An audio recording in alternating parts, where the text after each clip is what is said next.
Salut les frères et sœurs en Christ, me revoici pour une petite vidéo sur l'explication d'un verset qui est souvent mal compris. C'est le verset de 1 Pierre 4, donc le verset 1 de la première épître au chapitre 4, qui dit « Celui qui a souffert dans la chair en a fini avec le péché ». Et donc voilà, je vais donner une de mes explications de ce que je comprends de ce verset. Nous allons lire. On commence voilà, à partir du verset 1 jusqu'au verset 5 pour avoir un peu de contexte. Ainsi donc, Christ ayant souffert dans la chair, vous aussi, armez-vous de la même pensée, car celui qui a souffert dans la chair en a fini avec le péché, afin de vivre non plus selon les convoitises des hommes, mais selon la volonté de Dieu, pendant le temps qui lui reste à vivre dans la chair. C'est assez en effet d'avoir, dans le temps passé, accompli la volonté des païens, en marchant dans la dissolution, les convoitises, l'ivrognerie, les excès du manger et du boire, et les idolâtries criminelles. Aussi trouve-t-il étrange que vous ne vous précipitiez pas avec eux dans le même débordement de débauche, et ils vous calomnient. Ils rendront compte à celui qui est prêt à juger les vivants et les morts.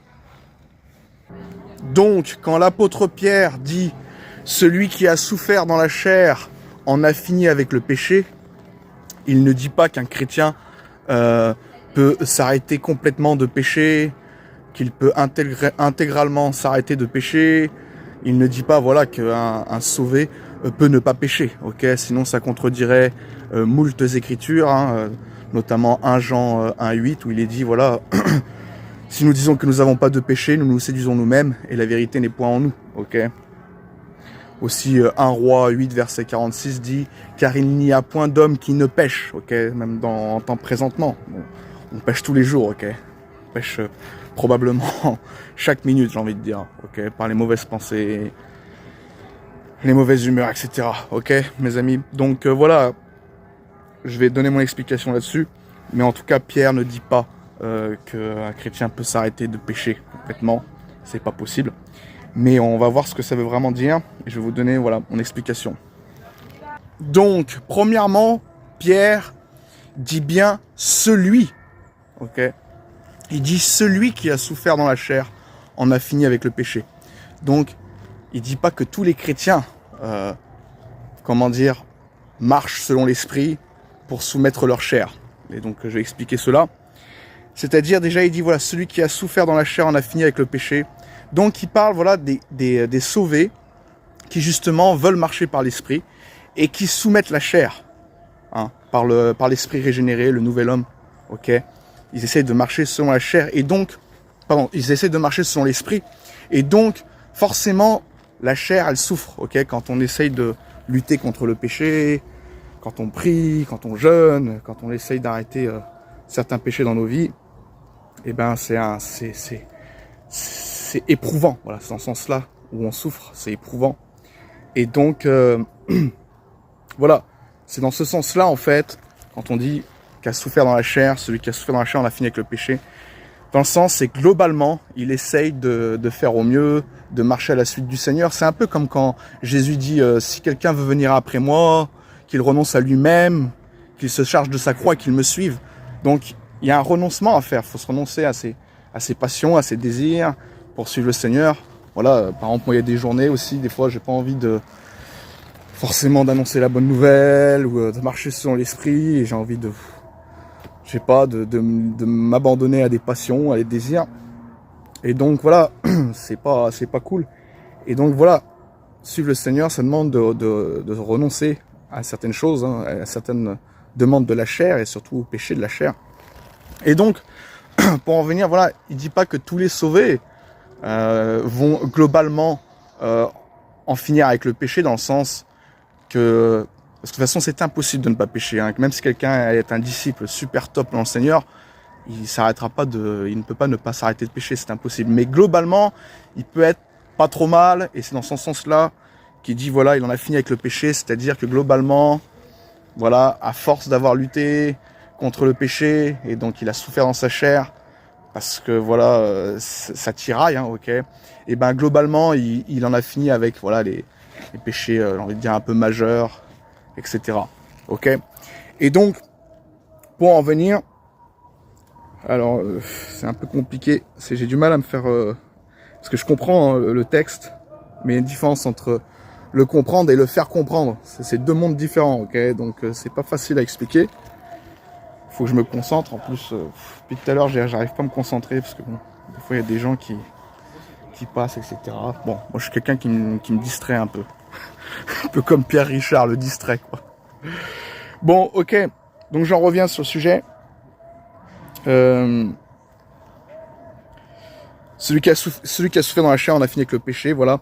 Donc en fait, on sait très bien que, par exemple, on peut même prendre des péchés lambda, par exemple, ou des addictions, je ne sais quoi. Ben, on en souffre quand on essaye d'arrêter cela. Enfin, physiquement, c'est dur. C'est pas facile. Et ben en fait, c'est comme si par exemple quelqu'un s'arrêtait de fumer, ok.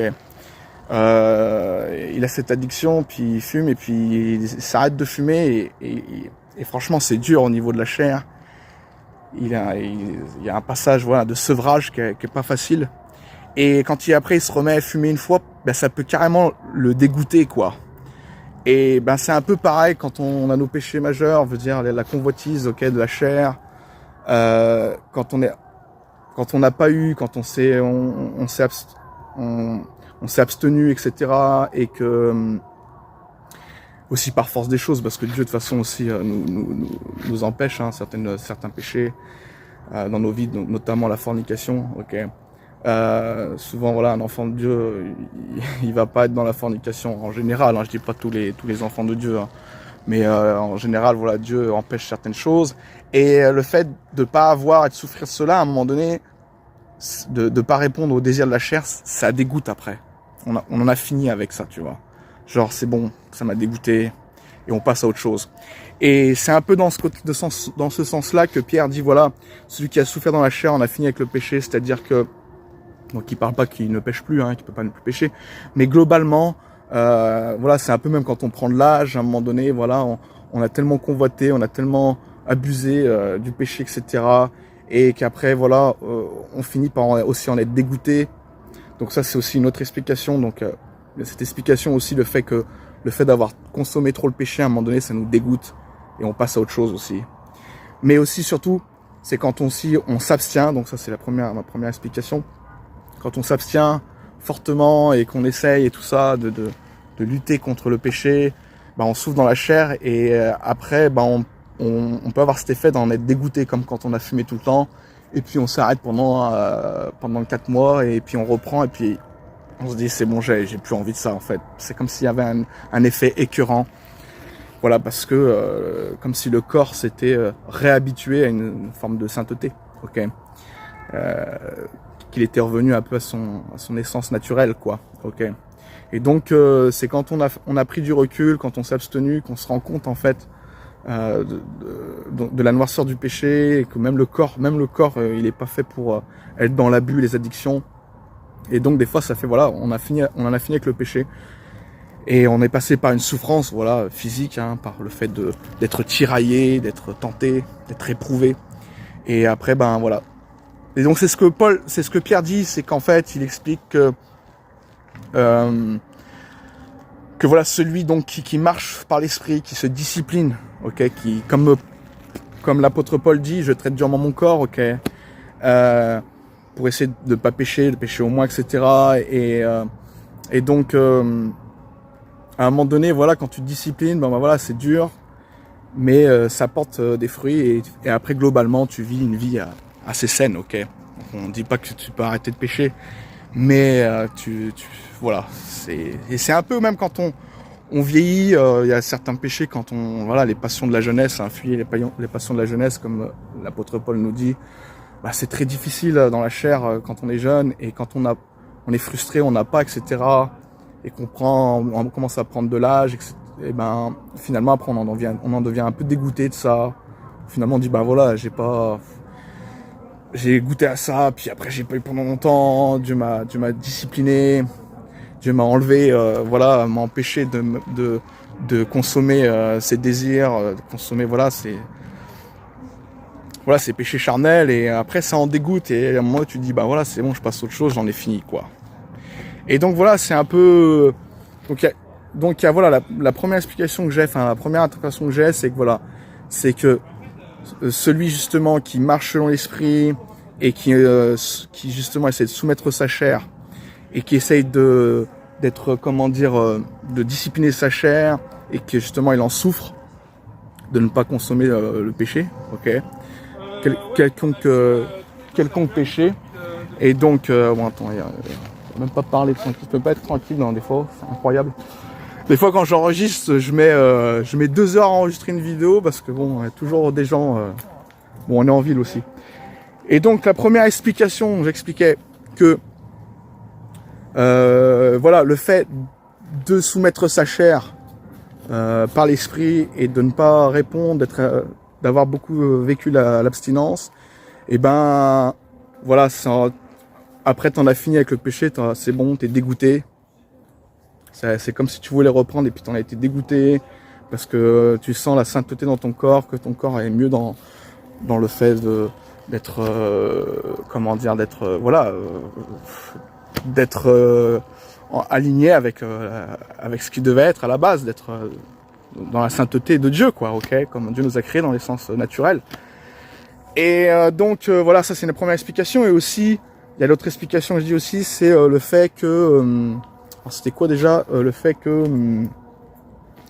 que aussi voilà, celui même qui a beaucoup péché, qui a consommé énormément un péché particulier, que ça peut être la convoitise, voilà, de la chair, la fornication, je ne sais quoi encore, la pornographie, il y a plein de péchés divers. Le fait, à un moment donné, quand on prend de l'âge et de l'avoir consommé trop, à un moment donné, ben aussi, ben c'est pareil, on en a souffert dans la chair de ce péché. C'est-à-dire, on en a vécu les conséquences aussi, et ça nous rend down. Et puis à un moment donné, ben on s'en va. C'est comme si, voilà, on s'arrête d'un coup de consommer, voilà, le péché. Par le fait que voilà, on en a été dégoûté à force, on a été écœuré, voilà, à force d'avoir consommé, d'avoir comment dire, d'avoir succombé tout le temps à la tentation. Donc voilà, il y a ce côté-là aussi, et c'est pour ça justement quand il est écrit ne nous induis pas en tentation, Dieu dit voilà, dans la prière modèle où Jésus il évoque ne nous induis pas en tentation aussi, c'est le fait aussi voilà de l'épreuve. Donc parce que bien sûr Dieu ne tente personne à pécher, hein, mais il parle justement de ne pas nous laisser dans cette épreuve de la chair.